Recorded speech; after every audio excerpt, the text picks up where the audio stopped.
Quoi de plus passionnant que de souffler la poussière déposée depuis des millénaires sur une page perdue de l'histoire humaine? Au cœur de l'Iran, terre de mystères et de légendes millénaires, sommeille une énigme enfouie sous les sables du temps, la civilisation de Jiroft. Cette saga commence dans une vallée oubliée, où les cours d'eau ont lentement sculpté la mémoire de la terre, révélant, à la surprise du monde moderne, les vestiges d'un peuple dont l'existence même était jusqu'alors insoupçonnée. C'était une société au sein de laquelle l'art, la culture et le commerce fleurissaient en harmonie, à un carrefour de civilisation où les hommes et les femmes bâtissaient leur histoire pierre par pierre, poterie par poterie.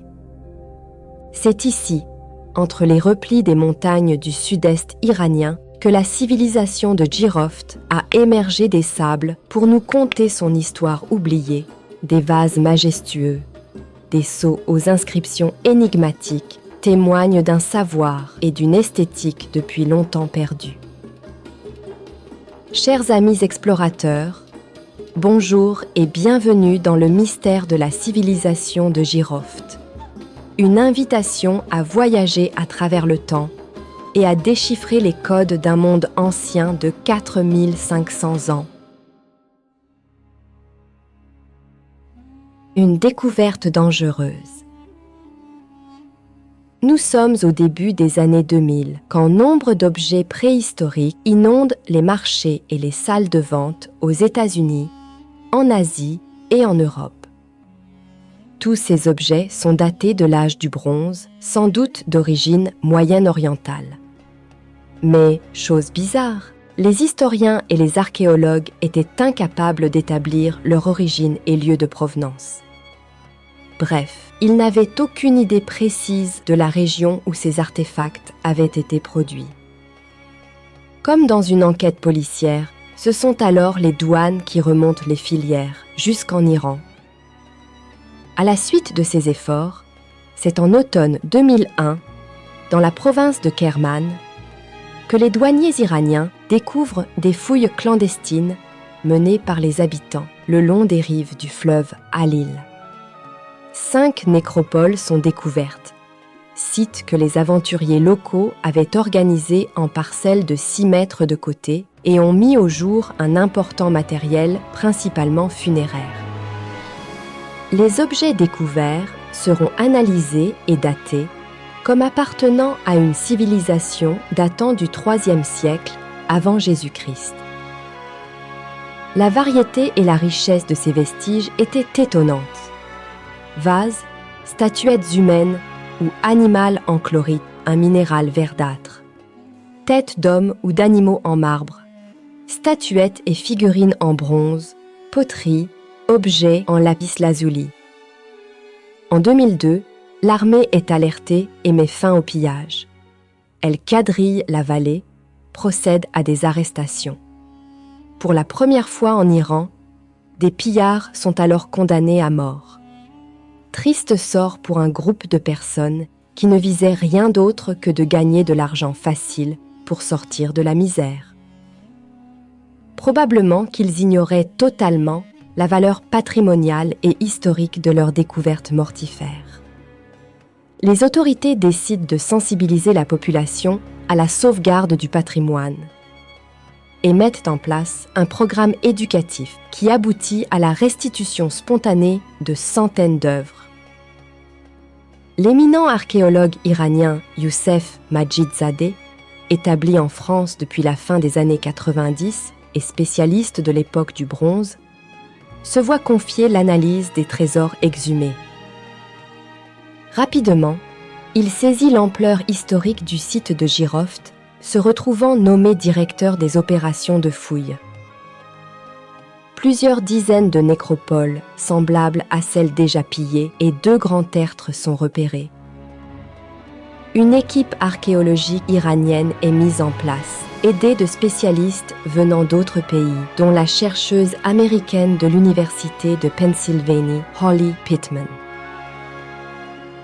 Sous la coordination de Majid-Zadeh, des explorations géophysiques sont orchestrées par le Français Éric Fouache sur le site clé de Connard-Sandal, dévoilant des anomalies souterraines. Ces dernières révèlent les contours d'une agglomération antique englobant les monticules et s'étendant sur près de 6 km², dessinant ainsi le visage d'une cité oubliée sous les sables du temps. Aux origines du mythe d'Etana. La civilisation de Jiroft se distingue par sa maîtrise remarquable du travail de la chlorite, un minéral sombre et malléable, privilégié dans la confection de vases d'une finesse exceptionnelle. Ces chefs-d'œuvre, témoins de l'habileté et de l'art raffiné de cette culture, ont laissé leur empreinte dans l'histoire de l'art ancien dès la fin du 4e millénaire avant notre ère.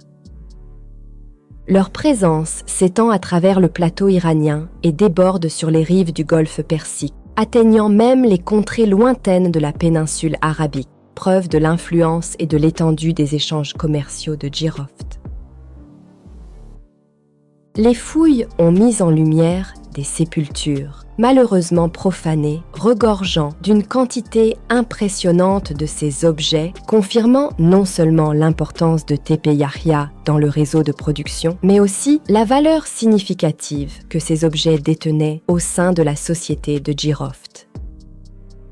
Tepe Yahia est un site archéologique notable, situé dans le sud-est de l'Iran, dans la province du Kerman.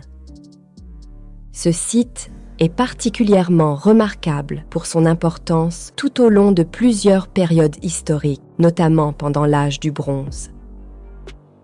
Tepe Yahia s'est révélé être un centre majeur pour la fabrication et la distribution d'objets en chlorite, un matériau prisé pour la création de vases et d'autres artefacts artistiques durant l'Antiquité.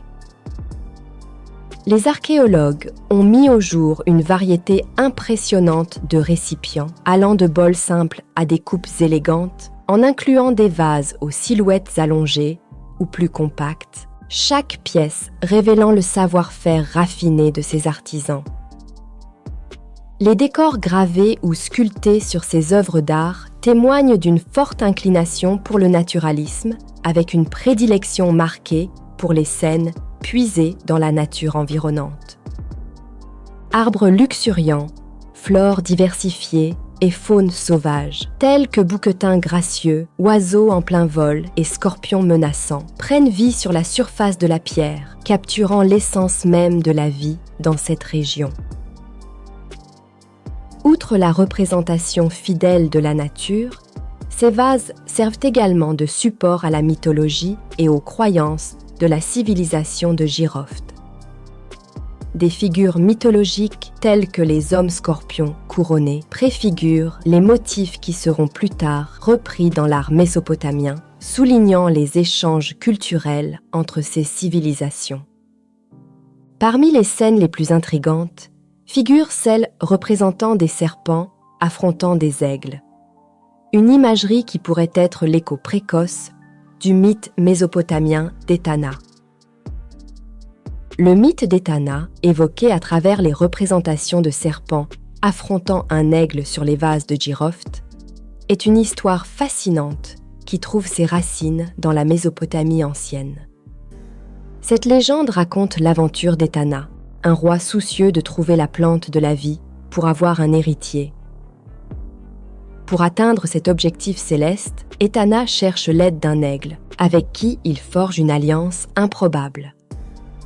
L'aigle, autrefois en conflit avec un serpent, représente dans ce mythe la possibilité de rédemption et de coopération entre ennemis naturels.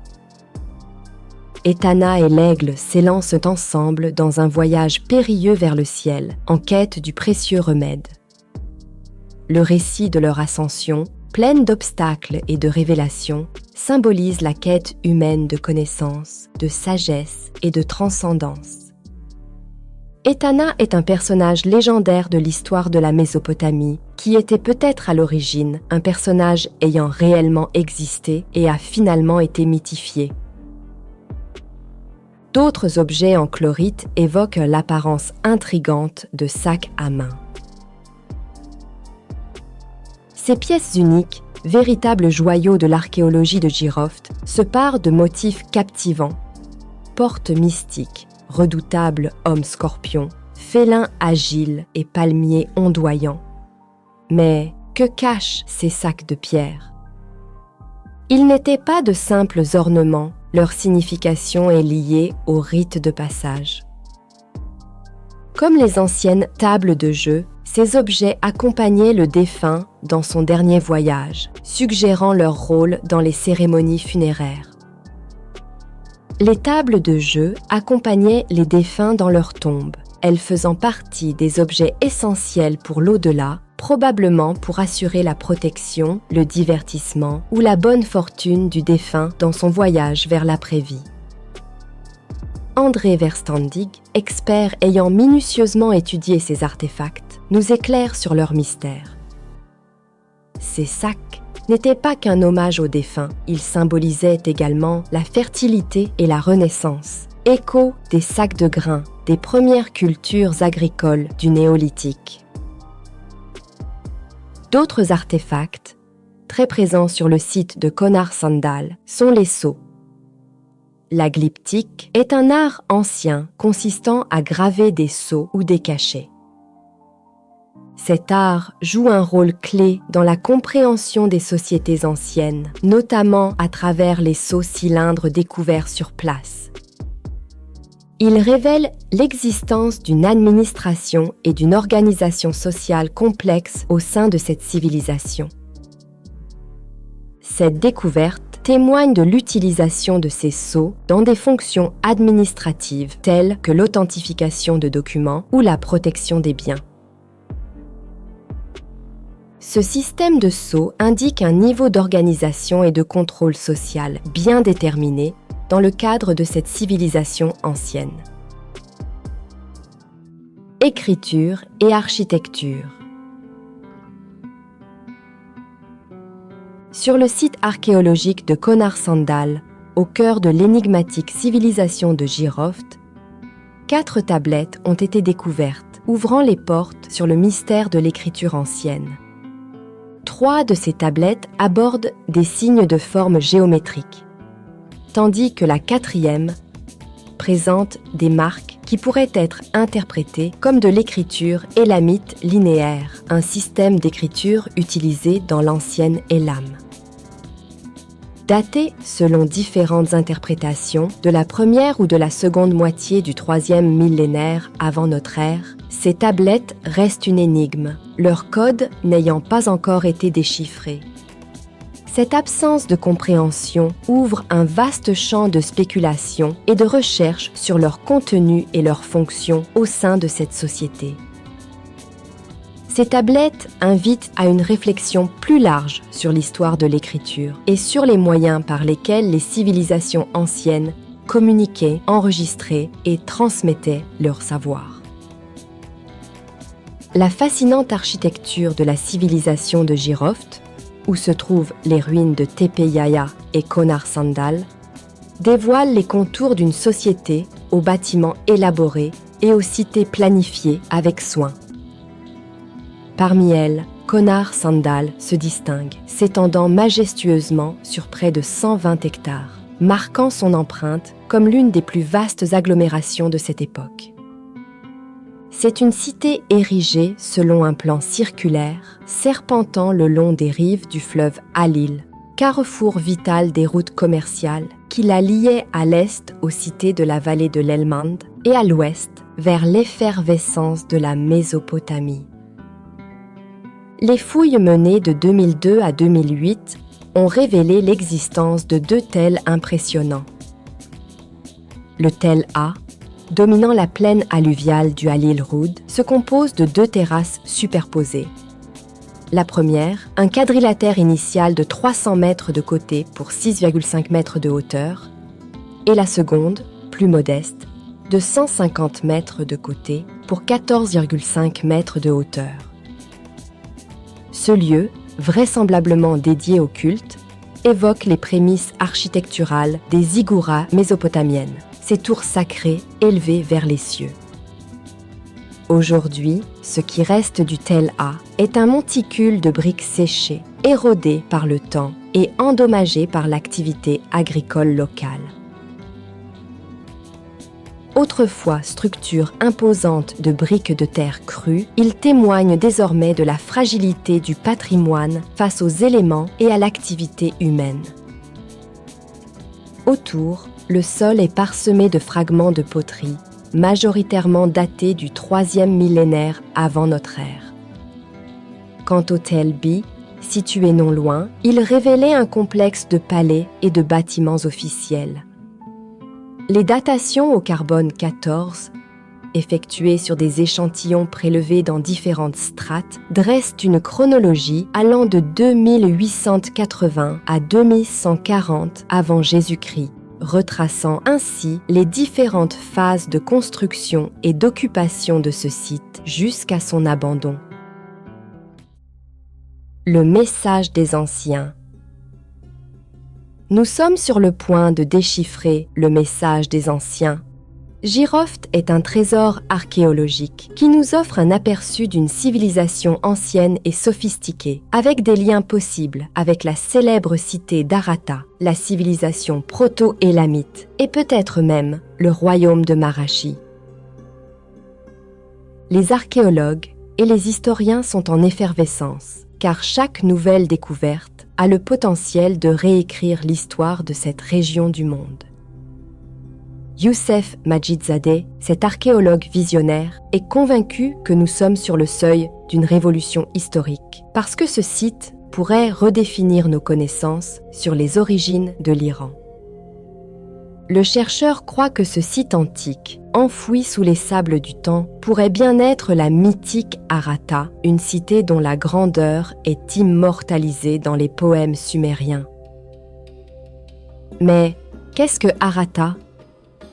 Selon les récits sumériens, c'était une cité prospère, célèbre pour ses richesses et sa culture raffinée. Un joyau de l'Antiquité qui a inspiré des générations. Et si Majidzadeh a raison, nous pourrions être aux portes de cette légende. Pendant ce temps, d'autres voix, adoptant une posture plus prudente, envisagent Konar Sandal comme l'un des nombreux joyaux culturels qui ont fleuri sur le plateau iranien. Ces chercheurs soulignent les interactions florissantes avec d'autres civilisations, notamment avec les mystérieux proto-élamites.